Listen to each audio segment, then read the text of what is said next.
Assalamualaikum warahmatullahi wabarakatuh. Good morning everyone. Alhamdulillahirabbil alamin. Assalatu wassalamu ala asrofil anbiya'i wal mursalin wa ala alihi wa ashabihi rasulillahi ajmain. Amma ba'du. Before starting our presentation today, let me introduce myself. I am Vina Rohmawati, is moderator today, and my partner Fahri Septiani and Regina Misha Alia. We are from Group 4. Well, in this presentation, we are going to discuss about pengelolaan kurikulum. The first material will be explained by myself. The next material will be explained by Fahri Septiani, and the next material will be explained by Regina Misha Alia.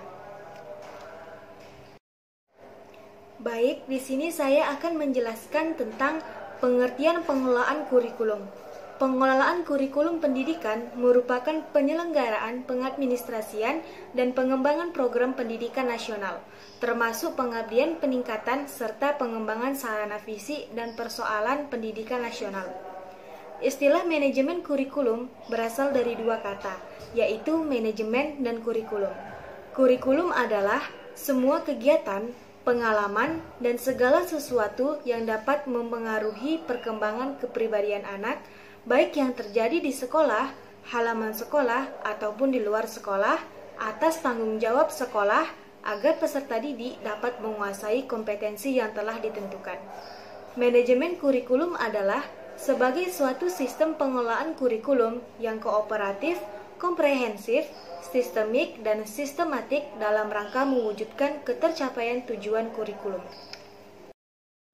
Thanks moderator, baik akan saya lanjutkan, yaitu pendekatan kurikulum. Beberapa pendekatan kurikulum ialah yang pertama pendekatan bidang studi, yaitu pendekatan subjek atau disiplin ilmu. Pendekatan ini menggunakan bidang studi atau mempelajari sebagai dasar organisasi kurikulum, misalnya matematika, sains, sejarah, geografi, atau IPA atau IPS dan sebagainya, seperti yang lazim kita dapati dalam sistem pendidikan kita sekarang di semua sekolah dan universitas. Yang kedua, yaitu pendekatan interdisipliner.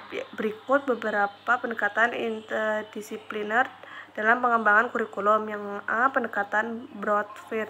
Yang B, pendekatan kurikulum inti atau core kurikulum. Kurikulum ini banyak persamaannya dengan broad field karena juga menggabungkan beberapa disiplin ilmu. Kurikulum diberikan berdasarkan suatu masalah sosial atau personal.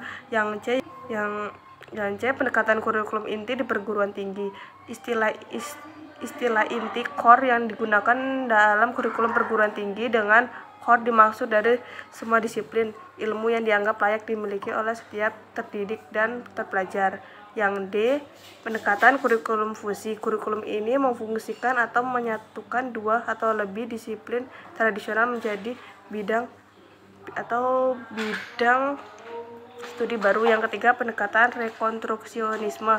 Pendekatan ini juga disebut rekonstruksi sosial karena memfokuskan kurikulum pada masalah-masalah penting yang dihadapi dalam masyarakat seperti polusi, ledakan penduduk, rasialisme, interdependensi global, kemiskinan, malapetaka akibat kemajuan teknologi, perang dan damai, keadilan sosial, hak asasi manusia, dan lain-lain. Yang keempat, pendekatan humanistik. Kurikulum ini terpusat pada siswa, jadi studi-studen yang mengutamakan perkembangan afektif siswa sebagai syarat dan sebagai bagian internal dan proses belajar. Para pendidik humanistik yakin bahwa kesejahteraan menjadi emosional siswa harus dipandang sentral dalam kurikulum agar belajar memberi hasil yang maksimal. Pendekatan asosiabilitas. Menurut banyak pengamat pendidikan ini telah mendesak pendidikan dalam arti yang sebenarnya menjadi latihan belaka. Akuntabilitas yang sistematik pertama kalinya diperkenalkan oleh Friedrich Taylor dalam bidang industri dan pemerintahan abad ini, yang karena pendekatan pembangunan nasional. Pendekatan ini mengandung 3 unsur, yaitu pendidikan kewarganegaraan, pendidikan sebagai alat pembangunan nasional, dan pendidikan keterampilan praktis bagi kehidupan sehari-hari. Baik, moderator, saya kembalikan ke moderator. Baiklah, di sini saya akan menjelaskan tentang prinsip dan fungsi pengelolaan kurikulum. Prinsip dalam pelaksanaan manajemen kurikulum adalah beberapa hal sebagai berikut. Yang pertama, produktivitas.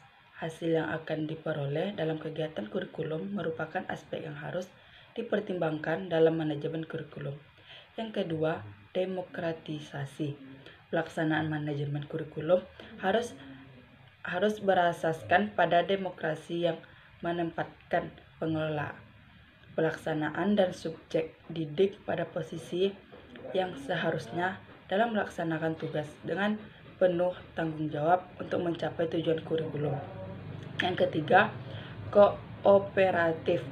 Untuk memperoleh hasil yang diharapkan dalam kegiatan manajemen kurikulum, perlu adanya kerjasama yang positif dari berbagai pihak yang terlibat.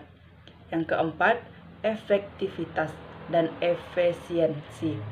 Rangkaian kegiatan manajemen kurikulum harus mempertimbangkan efektivitas dan efisiensi untuk mencapai tujuan kurikulum, sehingga kegiatan manajemen kurikulum tersebut memberikan hasil yang berguna dengan biaya, tenaga, dan waktu yang relatif singkat.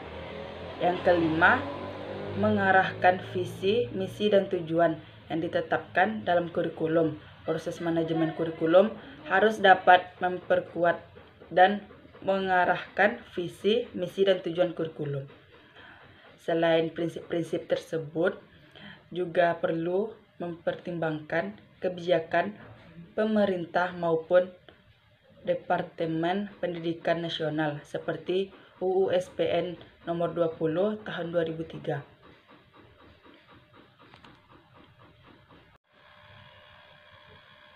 Adapun beberapa fungsi dari manajemen kurikulum diantaranya sebagai berikut. Yang pertama, meningkatkan efisiensi pemanfaatan sumber daya kurikulum. Yang kedua, meningkatkan keadilan, equity, dan kesempatan pada siswa untuk mencapai hasil yang maksimal. Yang ketiga, meningkatkan relevansi dan efektivitas pembelajaran sesuai dengan kebutuhan peserta didik maupun lingkungan sekitar peserta didik. Yang keempat, meningkatkan efektivitas kinerja guru maupun aktivitas siswa dalam mencapai tujuan pembelajaran. Yang kelima, meningkatkan efisiensi dan efektivitas proses belajar mengajar. Dan keenam, meningkatkan partisipasi masyarakat untuk membentuk mengembangkan kurikulum. Nah, dari presentasi kami hari ini dapat disimpulkan bahwa kurikulum mempunyai dua makna. Yang pertama, sebagai sejumlah mata pelajaran yang harus dipelajari oleh siswa. Yang kedua, satu program pembelajaran khusus. Dalam pengelolaannya harus dilakukan bersama, yang harus dilakukan baik oleh pencetus pendidikan ataupun penjalan kurikulum. Pengelolaan kurikulum tidak dapat dipisahkan dari guru atau dosen yang menjalankannya. Sebaik-baiknya kurikulum, apabila tidak diaplikasikan dengan baik, tentulah tidak dapat diambil manfaatnya. Nah, oleh karena itu sangat diperlukan oleh guru atau dosen untuk mengerti tentang kurikulum yang akan diajarkan. Nah, itulah kesimpulan kita pada presentasi hari ini. Semoga bisa menambah ilmu dan wawasan untuk kita semua. Mungkin cukup sekian presentasi kami hari ini. Thanks enough for our presentation. Thank you very much for your attention. Wassalamualaikum warahmatullahi wabarakatuh.